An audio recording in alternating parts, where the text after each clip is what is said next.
Literature की बहुत अच्छे ढंग से आपको समझना है, सुनना है, ठीक है। मैं स्पेशली आपको नोट्स देखने हैं, ये नहीं देखना है कि आप रट पाए या नहीं। वैसे मैं रटवा के जब तक ये वीडियो खत्म होगा सब कुछ रटवा चुका हूँ आपको। और फिर इसके बाद मैंने 25 क्वेश्चन बनाए हैं। क्वेश्चन वो हैं जो एग्जाम्स में पूछे गए हैं, वो क्वेश्चन मैं आपको दिखाऊंगा फिर, ठीक है। तो आचार्य रामचंद्र शुक्ल ने हिंदी साहित्य का समय विभाजन किया था। याद रखिए इनकी रचनाएं बहुत ज्यादा फेमस है। चिंतामणि आचार्य रामचंद्र शुक्ल की एक ही रचना पूछी जाती है इनकी, चिंतामणि, याद रखिएगा। तो इनको बड़ी चिंता थी कि वह हिंदी साहित्य का समय विभाजन कैसे करें। तो उन्होंने फिर ऐसे मतलब ऐसे याद रख लीजिए, चिंता बहुत करते थे तभी तो समय विभाजन कर दिया, भाई कौन किसमें रखना, बड़ी चिंता थी। तो ऐसे कि कहां से कहां तक रखे, चैलेंज रहा होगा शुरू में, ठीक है। तो अब आप देखिए इन्होंने क्या क्या नाम दिया और कब से कब तक कौन सा काल बांटा। देखते देखते हम सब कुछ याद यहीं कर डालेंगे। तो देखिएगा बस एक बार वीडियो पूरा देखिए, थोड़ा लंबा हो जाए कोई बात नहीं। 1000 ईस्वी से 1350 ईस्वी तक देखिए आपको दिख रहा है 350 साल, 350 साल। ये कौन सा काल चला? आदि। आदि मतलब होता है शुरुआती, आदि और अंत। आपने पढ़ा है ना बिलो, आदि अंत। तो आदि मतलब शुरुआत, तो शुरुआती काल यही था 1000 ईस्वी से 1350। बहुत लोग इसको 600 से भी बोलने लगते हैं। तो इससे पहले सब आदि आदि था, मैं तो ये कह रहा हूँ 1350 से पहले। पर कवियों का इतना नाम नहीं आता है, या लिखित में जो हिस्ट्री मिलती है वो हमें यहीं से ठीक ठाक मिलने लगती है, तो हम वहीं से मानते हैं, ठीक है। तो आदिकाल हमने माना है 1000 ईस्वी से, हमने क्या रामचंद्र शुक्ल जी ने माना है 1000 ईस्वी से 1350 ईस्वी तक आदिकाल होता है। दोस्तों शुरुआती में जो था, जो शुरुआत में था, तो लोग क्या थे, बड़े वीर थे, जो कवि थे बिल्कुल किसी के ऊपर भी टिप्पणी कर देते थे, बड़ा वीर गाथा काल हुआ करता था, ठीक है। किसी राजा महाराजा कोई भी हो, कोई डर ही नहीं था उनको, बिल्कुल उनके ऊपर जो बोलना खुला बोलना, मुंह पे बोलना, ठीक है। पीठ पीछे चुगली नहीं करनी है। उस टाइम ऐसी चालाकी जानते भी नहीं थे, आजकल आ रही चालाकी तो, ठीक है। पीछे बोल देंगे मोदी को भी कुछ भी, और सामने सामने कोई बोल सके वाला हिम्मत है। पर चलो ये तो खैर अलग बात है, वो तो मैं उस पर नहीं जाऊंगा, ठीक है। अपने अपने विचार है। तो अब देखिए ये मैंने आपको रटवा दिया, मैं कोशिश कर रहा हूँ। शुरुआती जो काल था वो वीर गाथा काल था, आदि काल को वीर गाथा काल कहते हैं, और वो 350 साल रहा था लगभग आचार्य रामचंद्र शुक्ल के अनुसार। 1350 ईस्वी में के बाद फिर चल गया 1650 तक, ये करीब 300 साल रहा, ऊपर 350 नीचे 300। ये फिर इसके आगे का काल आया पूर्व मध्य काल। दोस्तों ऐसा हुआ जब यहाँ से राजपाट खत्म होने लगे, क्योंकि दूसरे उनका शासन आने लगा था, कोई अफगान से आया था, कोई कहीं से आया था, तो उनका शासन आने लगा, मुगलों के शासन थे या गुलाम वंश चला था। तो फिर क्या है कि जो छोटे छोटे राजकाज थे वो खत्म होने लगे, और जो कवि थे उनके वो जंगलों में दर दर भटकने लगे और ठोकरें खाने लगे। फिर वो उन्होंने एक राग लाप लिया अपना कि भक्ति करेंगे अब, ठीक है। तो वो फिर भक्तियों में चले गए, ठीक है। तो क्योंकि जंगलों में रहेंगे तो बस रोटी की चिंता और भगवान में लीन होना है, बस ये कवियों का काम था। तो भक्ति काल, पूर्व मध्य काल कहिए, मध्य तो ये बीच के दो है ना, इसलिए पूर्व मध्य और उत्तर मध्य। पूर्व मतलब पहला और उत्तर मतलब बाद। तो मध्य को दो भागों में बांट दिया, ठीक है, पूर्व मध्य और उत्तर मध्य। तो पूर्व मध्य को भक्ति काल कहा, क्योंकि वीर थे, वीर के बाद कभी बट गया तो फिर वही भक्ति इसलिए करनी पड़ी क्योंकि जंगलों में पहुंच गए। अब देखो 1650 ईस्वी में 1850 ईस्वी तक ये 200 साल चला है। तो ये उत्तर मध्य काल है, उत्तर मध्य बिल्कुल आपको दिख रहा है। हाँ, भक्ति काल को देखिए, जब ये जंगलों में भटके तो इनका दिमाग सिर्फ कविताओं पर रहा और भगवान की भक्ति में रहा। तो भगवान तो इनका नैया पार लगाते ही, तो इसमें बहुत तगड़े तगड़े भक्त हुए। आपको बता दूं जितने भी कबीर, सूरदास है ना, रहीम, जितने भी रहे हैं वो सब इसी में रहे हैं, ठीक है, भक्ति काल में। तो वो तुम्हें पता ही है, वो टाइप के कवि तो भाई बहुत नामी है। कबीर का नाम आज भी, सूरदास का, तुलसीदास का कितना नाम है, ठीक है। आदिकाल में कौन थे? अमीर खुसरो थे, चंद्रवरदाई थे, ठीक है, उनका नाम लूंगा मैं, वो शुरुआती कवि थे एकदम। अब 1650 से 1850 ईस्वी के बीच उत्तर मध्य, ये रीति काल था। ये कैसा काल था?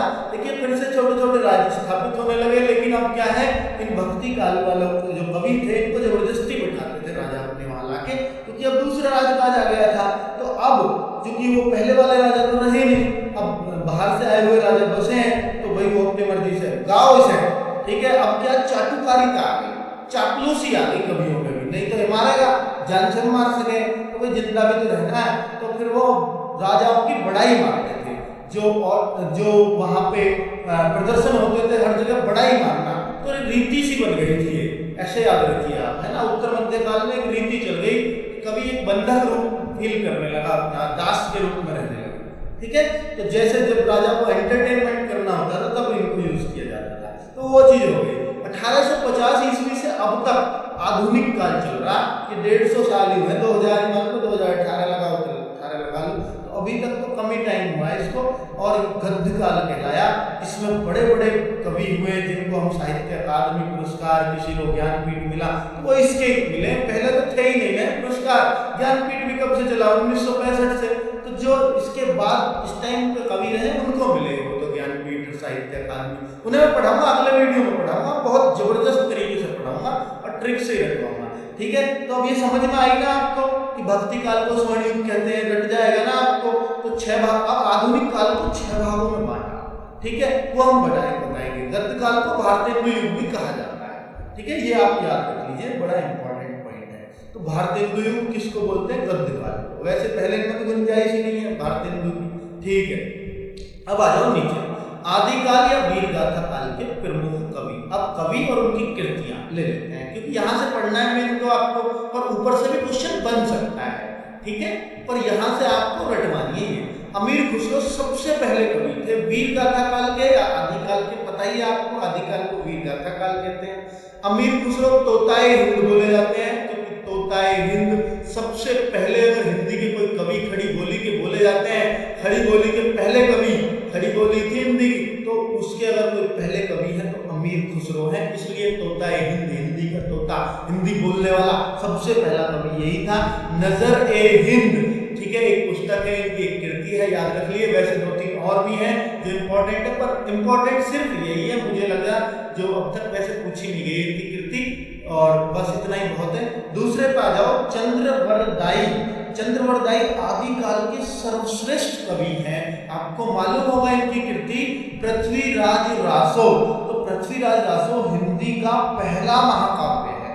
पृथ्वीराज रासो याद रखिएगा, हिंदी का पहला महाकाव्य कौन सा है? इसके बाद बहुत महाकाव्य आए, लेकिन पृथ्वीराज रासो पहला महाकाव्य है। इसमें आपको पता है पृथ्वीराज की स्टोरी है पूरी, जो मोहम्मद घोरी के साथ युद्ध हुए थे उनके, ठीक है, पृथ्वीराज तृतीय थे। तो चंद्रवरदाई उनके दरबार में रहते थे, उनके बहुत अजीज दोस्त थे, अजीज मित्र थे, है ना। तो आदिकाल के सर्वश्रेष्ठ कवि यही रहे हैं, चंद्रवरदाई। अब आप ऐसे याद रख सकते हो, देखिए अमीर खुसरो, मैं भी आदिकाल के सारे कवियों को एक ट्रिक बताऊंगा आपको याद करने की, यही याद करवा दूंगा। तो चंद्रवरदाई, चंदा और पृथ्वी साथ साथ रहते ही हैं, साथ साथ जन्मे हैं, चंदा है तो पृथ्वी है, पृथ्वी है तो चंदा, तो चंद्रवरदाई पृथ्वी याद आ जाएगा, चंद्रमा से पृथ्वी, बिल्कुल आदिकाल के सर्वश्रेष्ठ कवि। अब चंदा तो शुरू से ही है, तो आदि से ही, शुरुआत से, आदि मतलब शुरुआत से, पृथ्वी भी शुरुआत से, तो याद रखिएगा चंद्रवरदाई आदिकाल से ही है, ठीक है। अमीर, तो जब पहले जो लोग होते थे, तो ये ट्रिक है जिनको याद करने की, ये आदिकाल के हैं। पूछा जाए अमीर खुसरो किस काल के कवि है, तो आदिकाल के। कैसे याद रखेंगे? देखिए जब पहले लोग थे, बहुत कम जनसंख्या थी, बहुत ढेर जमीन आती थी इस समय, कितनी खेती करो, बहुत सारी चीजें हिस्से में आती थी, तो लोग अमीर थे, ठीक है। गरीबी तो बाद में बढ़ी है, तो वैसे भी सोने की चिड़िया बोला जाता है, तो पहले अमीर थे, आदिकाल में, शुरुआती काल में लोग अमीर थे, ठीक है। अब याद रखिए अमीर खुसरो कब है, अमीर कब थे, याद आ जाएगा आदिकाल, ठीक है। चंदा, चंदा से याद आएगा, चंद्रवरदाई से याद आएगा, चंद्रवरदाई किस काल के कवि? आदिकाल के, क्योंकि चंद्रमा भी शुरू से ही है। विद्यापति पदावली, मैथिली के कोकिल, मैथिली एक भाषा है, ठीक है, हिंदी का एक पार्ट है, उसके कोकिल बोले जाते हैं। कोकिल तो आपको पता है स्वर कोकिला बोली जाती है हमारी जो है लता मंगेशकर, ठीक है। तो कोकिल वही है कोयल। तो मैथिली के कोयल जो है, मैथिली के जो अच्छी बोलते थे, बहुत अच्छी बोलते थे, वो विद्यापति थे, ठीक है। अब विद्यापति, विद्या का पति तो वही बनेगा, विद्या तो उसके पास ही आएगी जो पद याद करेगा। पद क्या होता है? हिंदी में बहुत सारे पद हैं, आपको पता होगा, दोहे में 4 पद होते हैं, छंद में सब, हर छंद में पद होते हैं, तो जिसको जितने ज्यादा पद याद वो उतना बड़ा विद्या का पति, तो ऐसे याद रख सकते हो। तो विद्यापति की पदावली एक पुस्तक है। तो पदावली किसकी है याद आएगा, पदावली ऑप्शन देख के तो याद जरूर आ जाएगा कि विद्यापति की है। अब इसको मैथिली के कोकिल कौन है ऐसे भी पूछा जा सकता है। तो मैथिली तो याद रखिएगा, कुछ भी याद जोड़ लीजिए कि मैथिली मैं थैली पी के पढ़ता था विद्या लेता था, तो याद रख लीजिए मैं थैली दारू आती थी। तो कुछ भी जो आपको याद करना है कॉमेडी स्टाइल में याद करवाने की कोशिश कर रहा हूँ। जागनिक ने परमाल रासो, तो देखिए जागनिक एक तो विद्यापति याद रहेगा, आदिकाल से लोग बहुत विद्वान थे, है ना, तो विद्या लेते थे, तो पद बहुत याद होते थे लोगों को। शुरुआत से ही विद्या के जो है मान लो आदिकाल से, तो विद्यापति आदिकाल के हो गए। जागनिक, अब देखो पहले लोग बहुत जागते थे, आजकल तो सोते बहुत ज्यादा, उपकरण हो गए सब, है ना, तो जागते भी आदिकाल से ही थे, बहुत ज्यादा जागते थे, रात में भी दिन में भी, ठीक है। तो इस तरीके से जागनिक भी याद कर लो, जाग के पढ़ते थे ना, विद्या लेते थे, ठीक है, याद हो जाएगी। अब परमाल रासो, तो परमाल रासो को कैसे याद करें दोस्तों कि देखिए हमारे गांव में तो है एक परमाल, है ना, परमाल, हम उससे ही याद कर लेते हैं इसको। परमाल ने रात जाग के जो रासा कर दिया, सबकी जान को है, रासा कर दिया, परमाल ने जाग के रासो, परमाल रासो याद रहेगा जागनिक की है, ठीक है। आप भी ऐसे याद कर लो, परमाल तो बहुत नाम होते हैं ना आसपास, ठीक है। नरपति नाल है, याद रखिए नरों के पति होते थे आदिकाल में, ऐसा भी हो सकता है नर आदमी होते हैं और उनके भी पति होते होंगे आदिकाल में, हमें क्या पता, ऐसा मान लेते हैं, आजकल तो नहीं होते, तो आदिकाल में होते थे। या नरों के पति, आपको पता ही है कि भाई जो शादी होती है, ये तो इंडिया में तो 377 के तहत इलीगल है, पर बहुत जगह होती है, आपको पता ही है, अमेरिका में वैलिड है। तो नर और पति मतलब दो लड़के आपस में शादी कर ले, हो सकता है आदिकाल से ही रही हो, ऐसे भी याद कर सकते हो, ठीक है। तो ये प्रवृत्ति। बीसल देव रासो को नरपति नाले से कैसे जोड़ना है, तो देखिए नरपति नाले में पड़े हैं, नर के पति नाले में पड़े हैं, तो भाई बिसल मार रहा कोई, अरे तेरा पति गिर गया नाले में, बिसल और रासे हो गए भाई जानकू, इसको ले जाओ ठाके हैं।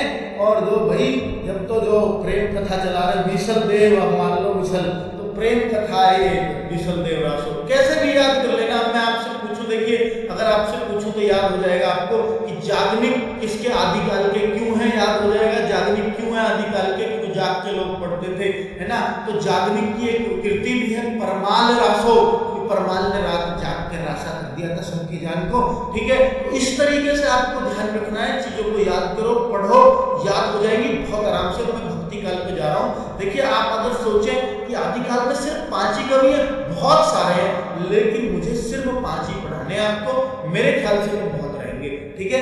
भक्ति काल के प्रमुख कवि और उनकी कृतियां आ जाइएगा। तो कवि और प्रमुख रचना, ये तो स्वर्ण युग है, आपको पता है, भक्ति काल तो स्वर्ण युग रहा है सारे कालों में, ठीक है, क्योंकि इनमें बहुत तगड़े कवि हुए। देख तो लो एक बार, सूरदास जी, वाह क्या नाम है, शुरू में ही है वात्सल्य रसी रच दिया, एक रसी बना दिया अपना, कि वात्सल्य क्या होता है, जैसे माँ का बच्चे के लिए प्यार होता है ना, यशोदा मैया की बहुत कहानियां मिल जाएंगी इनके दोहों में, इनके जो भी वक्तव्य हैं, जो भी इन्होंने पद कहे हैं, उनमें यशोदा और कृष्ण जी के बारे में बहुत, कृष्ण जी के बहुत बड़े भक्त रहे हैं, ठीक है।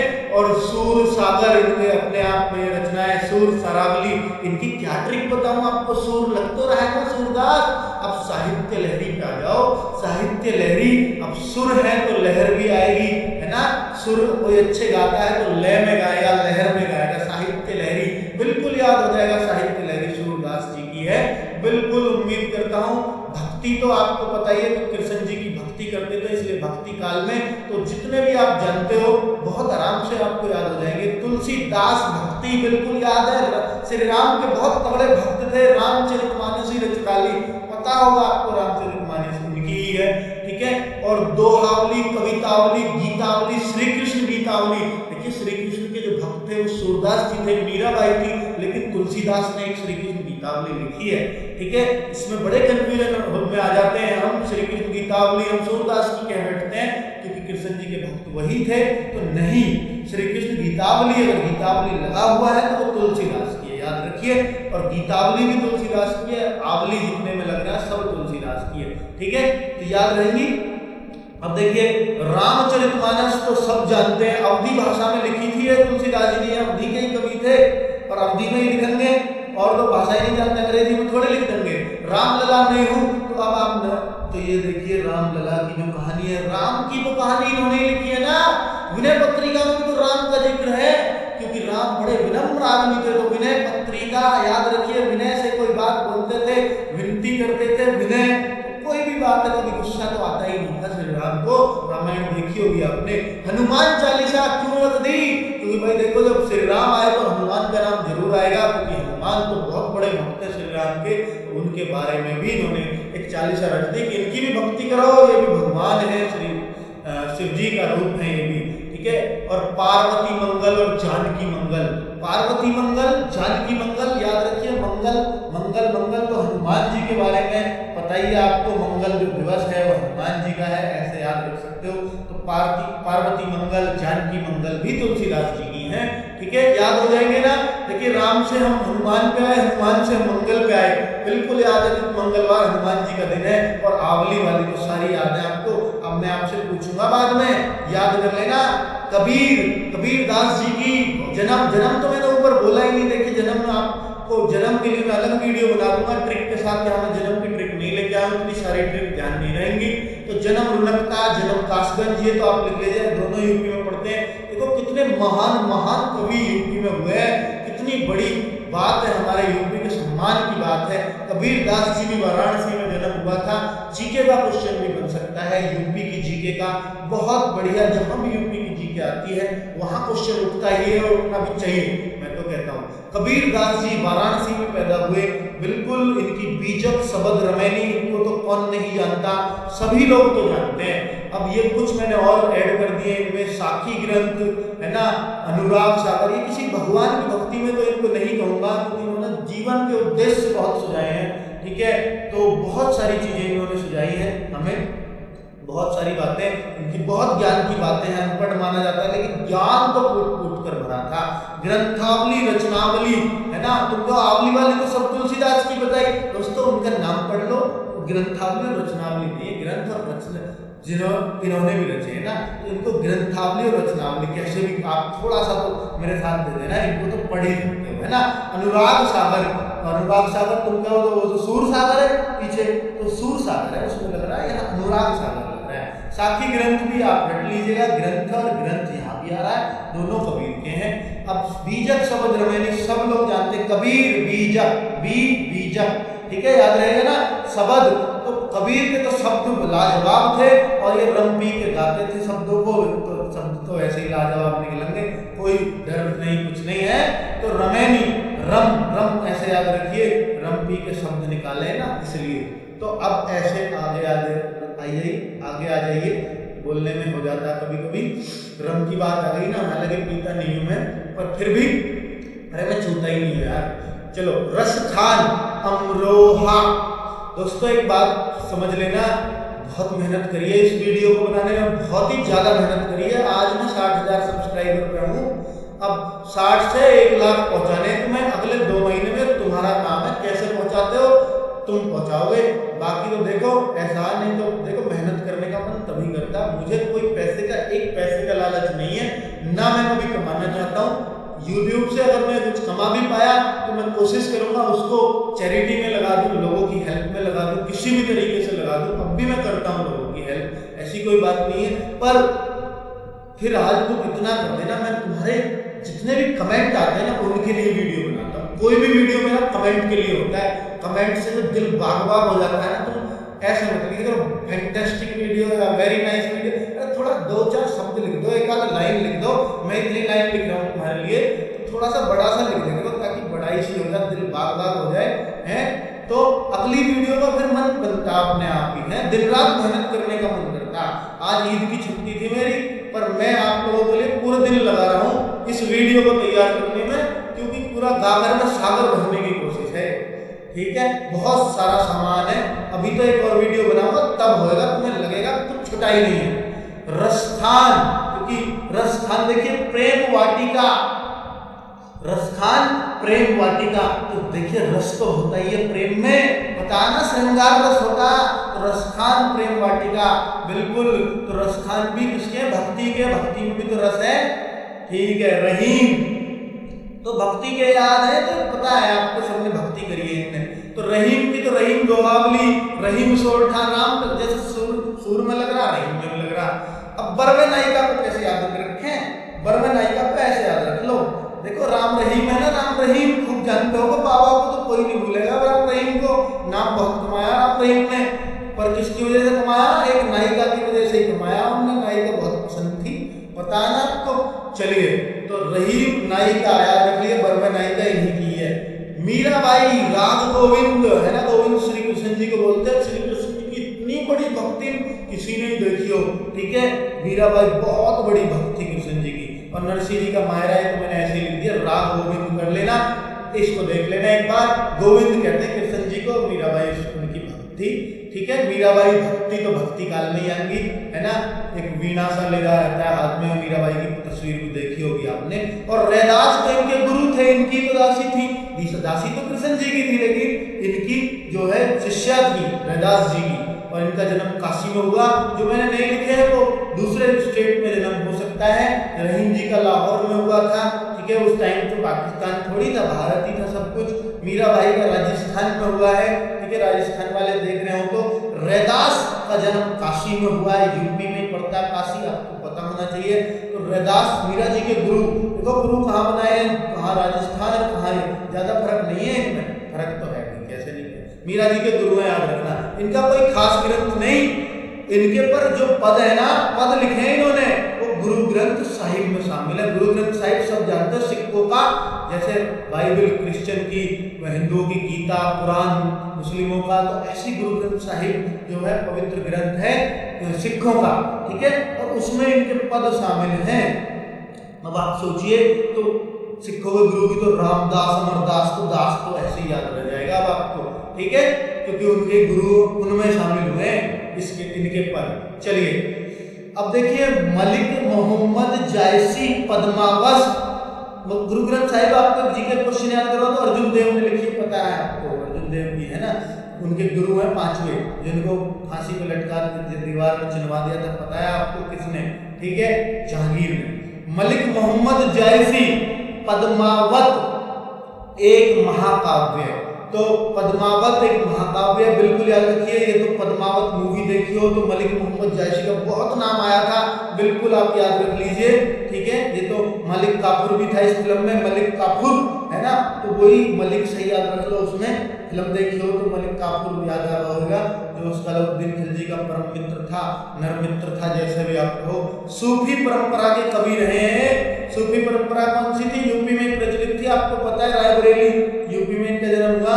तो सूफी शेख सलीम चिश्ती वगैरह, जो चिश्ती उसकी सुनते हैं नाम, वो सब सूफी परंपरा वाले हैं, ठीक है। भक्ति काल हो गया, बहुत टाइम लग गया भक्ति काल में, कोई बात नहीं, रीति काल में नहीं लगा रहे टाइम, आधुनिक काल अगले वीडियो में जाएगा। जयशंकर, रामधारी सिंह, जिनके नाम महादेव वर्मा जी, सूर्यकांत त्रिपाठी निराला, जितने भी कवि हैं सब ठोक दिए मैंने आधुनिक काल में, सब ठोक ठोक तो भर दिए पूरी, ठीक है। पर वो इतनी वीडियो, इससे कोई ज्यादा बड़ी नहीं है, पुरस्कार सब कुछ है उसमें, कुछ छूटेगा ही नहीं, जो कहोगे कि जी कुछ रह ही न रहा, आपने तो सब कुछ गागर में सागर बिहारी दास बन गए, बिहारी लाल बन गए, अब तो बिहारी लाल है गागर सागर कवि, ठीक है, याद रखना, बड़ी इंपॉर्टेंट बात कर दी मैंने। अब इसके बाद आता है रीति काल। रीति रिवाजों को पता है, ये तो बंधक थे, राजाओं के ये कवि, तो पता है श्रृंगार रस की बातें करते, राजाओं को खुश करते थे। वो रानी साहिबा है ना, आपको बड़ी पसंद करती है, ठीक है, और आप ये प्यार भरे गीत गाओ उनके लिए श्रृंगार रस के। श्रृंगार रस की प्रधानता है, राजा खुश होता था उनसे कि भाई ऐसे ऐसे है, मेरे पास कवि है, ठीक है, पटवाई गंगे रानी को, राजकुमारी होती थी उस टाइम पे। चलो ठीक है, अलंकारों का अधिक प्रयोग, तो अलंकारों का अधिक प्रयोग तो हुआ ही है, दोहे छंद सब इसी में ही आए हैं, ठीक है। बोलने में तुकबंदी लगे तभी तो दोहे बने, और तुक भाई शेर कैसा, शेर और शायरी तो थी नहीं पहले, उर्दू में आई है शेर और शायरी, तो उससे पहले तो दोहे चलते थे।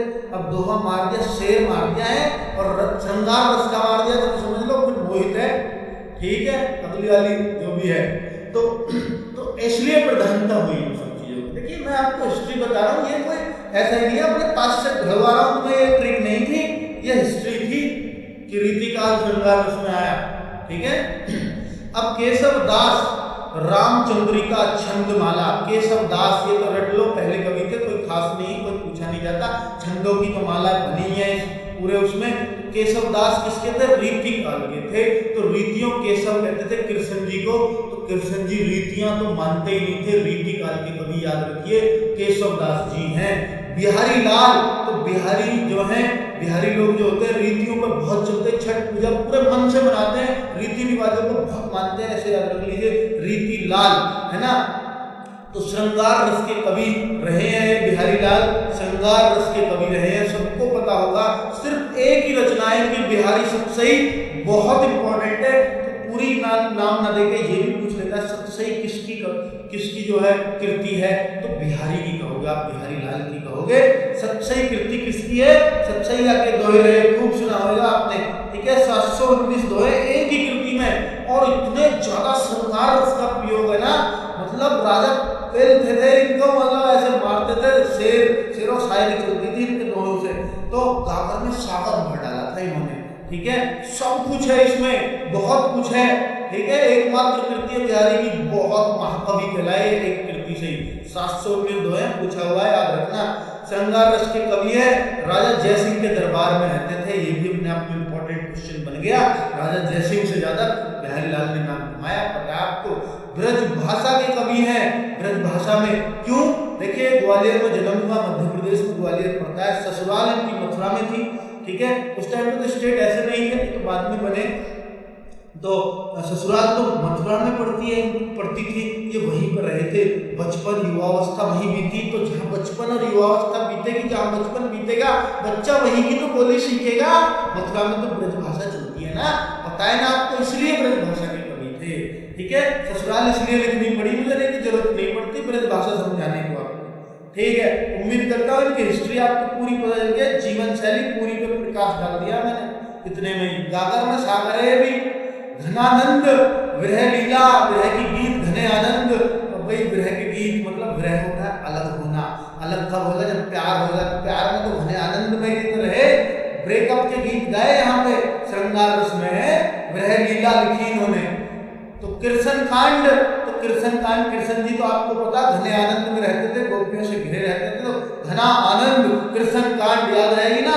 सुजान सागर, और भाई ज्यादा घना आनंद लोगे, लड़की छेड़ोगे तो कोई सुझाव देगा मार मार के, तो सुजान सागर याद रखिए, सुजान सागर, घना आनंद नहीं लेना चाहिए। ठीक है, तो याद हो जाएगी। पद्माकर की कोई खास कृति नहीं, मैं याद नहीं करवाना चाहता आपको। महाकवि भूषण, महाकवि दोनों को ही बोला जाता है, बिहारी लाल को और भूषण को। भूषण की एक शिवा बावनी याद रखिए, शिवा बावनी एक प्रसिद्ध कृति है इनकी, वो महाकवि भूषण की है। ठीक है, तो देखिए अब ये कानपुर के हैं, ये रीति काल में थे, तो अब पद्माकर आप याद कैसे रखोगे? रीति काल के हैं, रीति काल के हैं। ठीक है, तो पद्माकर तो याद रखिए, कैसे भी मुझे अब पता नहीं चल रहा, कुछ इसका ट्रिक नहीं बना पा रहा। भूषण, महाकवि जो भूषण है, ये भूषते रहते थे, ऐसे याद रख लीजिए। वैसे तो बहुत बड़े कवि हैं, वीर रस के कवि हैं, महाकवि कहलाए। ठीक है, वीर रस भर देते थे किसी के भी अंदर। तो भूषण जी घुसते ही रहते थे राजाओं के सामने में, बंदे तो थे ही, के कुछ तो करना ही पड़ेगा। कानपुर में पैदा हुए महाकवि, कानपुर में, देख लिए बढ़िया बात है। भिखारी दास, देखिए भिखारी तो बना ही दिया था राजाओं ने। सेनापति एक कवि का नाम है, तो सेनापति तो राजाओं के भाई गुलाम तो होते ही है, तो रीति काल के हैं, इसलिए याद हो जाएगा, सेनापति भी रीति काल के गुलाम है, भिखारी दास भी गुलाम है, भिखारी बना के रख दिया रीति काल के। भूषण भी घुसते रहते थे, इसलिए रीति काल के हैं। पद्माकर याद रख लेना, एक ही तो चीज बताइए, खुद याद रखने को, घने आनंद, घना आनंद कर देते थे राजाओं को, तो भाई ये रीति काल में आनंदित ही तो करते थे, और क्या करते थे? बिहारी लाल को श्रृंगार रस के वैसे ही पता लग जाएगा रीति काल के हैं, क्योंकि राजाओं को तो श्रृंगार रस ही पसंद था इस टाइम पे। और केशव दास, केशव तो कृष्ण जी तो रीति काल को, रीतियों को मानते नहीं मानते, पता ही आपको। आधुनिक काल के प्रमुख कवि और उनकी रचनाएं, युगों में विभाजन, तो मैंने आपको बताया था 6 चीजों में बताया। आधुनिक काल, भारतेंदु युग, द्विवेदी युग, छायावादी युग, प्रगतिवादी युग, प्रयोगवादी युग, नई कविताएं कुछ मत रटो, मैं कहता हूं मत रटो। कभी जो सोच रहे हो कि हमें ये रटने पड़ेंगे, बिल्कुल मत डरो। मैं अभी अगले वीडियो में बताऊंगा इस पूरे डिटेल आधुनिक युग को, उसमें ले गया हूं आधुनिक काल को, फिर तो खत्म ही हो जाएगा ना, बचेगा ही क्या। तो आधुनिक काल को उसमें रहने दो ना। एक आध कवि देख लो, भारतेंदु युग, भारतेंदु हरिश्चंद्र के नाम पे पड़ा, तो पूरा गद्य युग है, गद्य काल चल रहा है, ठीक है ना। अब देखो छायावादी युग, जयशंकर प्रसाद द्विवेदी युग, महावीर प्रसाद द्विवेदी, हजारी प्रसाद द्विवेदी और माखनलाल चतुर्वेदी, तो द्विवेदी चतुर्वेदी सब इसमें द्विवेदी युग में। तो महावीर प्रसाद द्विवेदी के नाम पे इस युग का नाम पड़ा है, हजारी प्रसाद के नाम से नहीं, इनके नाम से, भारतेंदु युग, भारतेंदु हरिश्चंद्र के नाम से, ठीक है। ये तो पूरे के पिता कहलाते हैं, इसके पूरे गद्य काल है, आधुनिक काल के पिता भारतेंदु युग, भारतेंदु हरिश्चंद्र, ठीक है।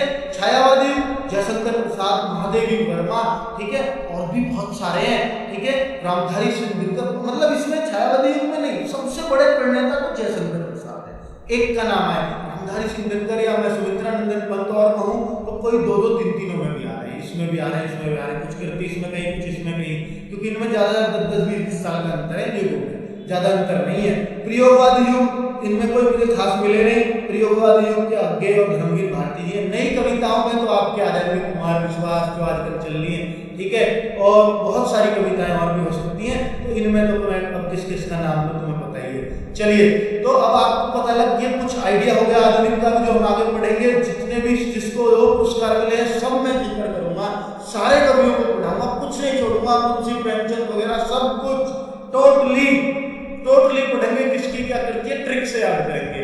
तो अब ये देख लो, वो तो जरूरी आप देखोगे, मुझे पता है वो ज्यादा इंपॉर्टेंट है, पर ये भी कम इंपॉर्टेंट नहीं थी। मीरा के गुरु याद है आपको, रैदास, दासी, दास लग रहा है, ठीक है। मीराबाई किस काल की बताइए? मीराबाई तो भक्ति करती थी ना, भक्ति काल थी, और इसको हम उत्तर मध्य काल भी कह सकते हैं, भक्ति काल नहीं, पूर्व मध्य काल कह सकते हैं, भक्ति काल को, उत्तर मध्य काल को रीति काल कहलाया। घनानंद किस काल के कवि? घने आनंद में करते थे अपने जो है राजाओं को, तो रीति काल में ही तो होता था वो चस्का। रमैनी रम तो पी थी कबीरदास जी ने, रमैनी कबीर की है। साहित्य लहरी, लहर सूरदास, याद आया ना, वो नहीं लिखे मैंने, सूरसागर और सूरसागर में तो देखते ही पहचान लोगे, कैडी वाली लिखी है। बरवे नायिका तो किसको पसंद है, बता रहा नहीं, ठीक है, याद हो गए ना। अब देखते रहो तुम, है ना, आम देखते रहो, बहुत तगड़ा चल रहा। रीति काल का समय विभाजन बताओ ना, कब से कब तक ये पूछा, रीति काल कब से कब तक है? अभी मैं आपको खुद ही बता देता हूँ रीति काल कब से कब तक है। तो देखो तो सही एक बार, रीति काल ऊपर से आया था हमारा 1000 से 1350, ये चला था आपका कौन सा काल, ये आपको याद होगा ना, सबसे पहला काल कौन सा था, आदिकाल, ठीक है, वीरगाथा काल। फिर 1350 से 1650, 300 साल चला, ये कौन सा काल था, ये भक्ति काल था दोस्तों, उत्तर पूर्व मध्य काल था। उत्तर मध्य काल की बात आ रही है, ये तो मात्र 200 साल चला, 1850 तक, तो ये हो गया रीति काल। सारे बता दिए फिर से, स्वर्ण युग है ये, स्वर्ण युग है, पता है आपको, ठीक है। हिंदी साहित्य का स्वर्ण युग आ गया क्वेश्चन, भक्ति काल, या और कौन सी बात है, पूर्व मध्य काल, दो नाम है इसके। साहित्य समय विभाजन किसने बांटे हैं सब? आचार्य रामचंद्र शुक्ल ने। साहित्य समय विभाजन सब आए हुए क्वेश्चन है कहीं ना कहीं। साहित्य समय विभाजन किसने किया? साहित्य, पूरे साहित्य का ये सारे कालों में बांटे आचार्य रामचंद्र शुक्ल, आ गया ना नाम, ठीक है। पृथ्वीराज आधुनिक काल में आया और आचार्य रामचंद्र शुक्ल का नाम, ठीक है। पृथ्वीराज रासो चिंतामणि की लेखक है, वो है चिंतामणि के लेखक पृथ्वीराज रासो। चंद्रवरदाई बिल्कुल याद है, आदिकाल के सर्वश्रेष्ठ कवि बताओ ना, बताया था मैंने आपको, चंद्रवरदाई, चंदा और पृथ्वी, याद आई ट्रिक, ठीक है। आदिकाल के सर्वश्रेष्ठ कवि मैंने बताया था, यही है चंद्रवरदाई, ठीक है, चंदा और पृथ्वी यही वाले आदिकाल के हैं। आदिकाल का और भी बता दोगे, अमीर खुसरो और भी बता दोगे तुम आदिकाल का, मुझे पता सारे ने याद कर लिया, 5 लिखवाए, सब याद आ जाना चाहिए आपको। रीतिकाल के श्रेष्ठतम कवि कौन है? श्रेष्ठतम रीतिकाल के सबसे ऊंचे कवि, सबसे ऊंचे बिहारी लाल, एक ही रचना ने महाकवि बना दिया इनको। भूषण किस काल के कवि हैं? ये भी तो पूछते ही रहते थे राजाओं के कहने पर, रीतिकाल याद आ गया ना। महाकवि बिहारी किस काल के, किस रस के कवि हैं? श्रृंगार रस। विनय पत्रिका पता है आपको, विनय से राम बहुत हाथ जोड़ के ही मांगते थे किसी से भी, कुछ चेलाओं से भी, ठीक ठीक है। जानकी मंगल, ये भी तुलसीदास, मंगल, हनुमान जी चालीसा, सब इनकी है। विद्यापति किस काल के कवि हैं? तो इन्हें किस, देखिए विद्यापति आपको पता है किस काल की कवि है। विद्या तो आदिकाल में चल, वो सॉरी हाँ आदिकाल में चलती है ना, वीर गाथा काल में। इन्हें किस भाषा का कोकिल कहा जाता है? तो आपको पता है इन्हें कोकिल कहा जाता है किस भाषा का? आपको पूरी पता, फिर मुझसे क्यों पूछ रहे हो? तो मैथिली भाषा का कोकिल है ना, मैथिली मैथिली पी के जो कोकिल भाषा निकालता हूँ। पद्मावत, पद्मावत आपको पता है किसके? मलिक मोहम्मद जायसी की, पता है। वीर गाथा काल, वीर गाथा काल किस काल को कहा जाता है? आ गया ना आदिकाल का नाम। कौन सा कवि अपनी एकमात्र रचना से बहुत प्रसिद्ध हुआ? बिहारी लाल, पता है कि बिहारी सबसे, औरों की बहुत सारी मैंने थोड़ी लिखी है। जागनिक किस काल के कवि हैं? पता, जागते थे आदिकाल में लोग, बहुत ज्यादा पढ़ते थे, है ना। विद्यापति भी उसमें ही ना विद्या लेते थे। उनकी विद्यापति की वो भी याद होगी आपको, जो क्या लिखा था उन्होंने, ठीक है। बीसल देव रासो, बीसल देव नरपति नाले, याद है ना नरपति नाले में बीसल मार रहे बैठ के, आ जाओ मुझे ले जाओ कोई। कौन से कवि रीतिकाल के नहीं हैं? बताओ। केशव दास, भिखारी दास, बिहारी रसखान। तो रसखान तो आपको पता है भक्ति काल के हैं, बाकी सब तो वही है।